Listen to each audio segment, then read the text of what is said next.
சக்கரவள்ளி கிழங்கு வாங்கி 2 நாள் ஆயிடுச்சு. அம்மா 1 கிலோ போல் வாங்கி வச்சுருந்தாங்க. அது இன்னும் நம்ம வந்து வேக வைக்காமல் டிலே பண்ணோன்னா அது வதங்கி போன மாதிரி ஆகிடும்னு சொல்லிட்டு ஃபஸ்ட்டு வேலையை அதை தான் பண்ணிக்கிட்டு இருந்தேன். வேக வைக்கலான்னு குக்கரில் எடுத்து வச்சுட்டு நல்லா வாஷ் பண்ணிவிட்டு உப்பு போட்டு தண்ணி ஊற்றி நல்லா வேக வைக்க வச்சாச்சு.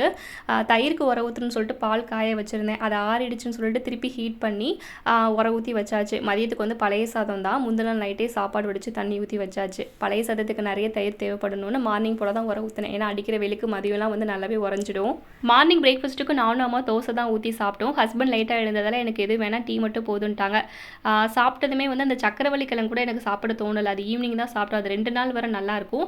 அடிக்கிற வெயிலுக்கு தர்பூசணி சாப்பிடணும் போல இருக்குன்னு சொல்லிட்டு அதை கட் பண்ணி சாப்பிட்டுட்டு பாதி வந்து ஃப்ரிட்ஜில் வச்சாச்சு. ஏன்னா அது வந்து ஃப்ரிட்ஜில் இருந்துட்டு அப்புறம் கட் பண்ணி சாப்பிடும்போது நல்லா சில்லுன்னு இருக்குமேன்னு சொல்லிட்டு ஃப்ரிட்ஜில் வச்சுட்டு ஹஸ்பண்டுக்கு டீ வச்சு கொடுத்துட்டு வெளியில் போகிற வேலை இருந்தது.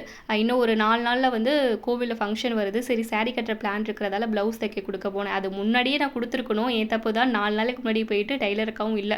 ஹஸ்பண்ட் ஏடிஎம்மில் பணம் எடுக்க போனாங்க. பணமும் இல்லை.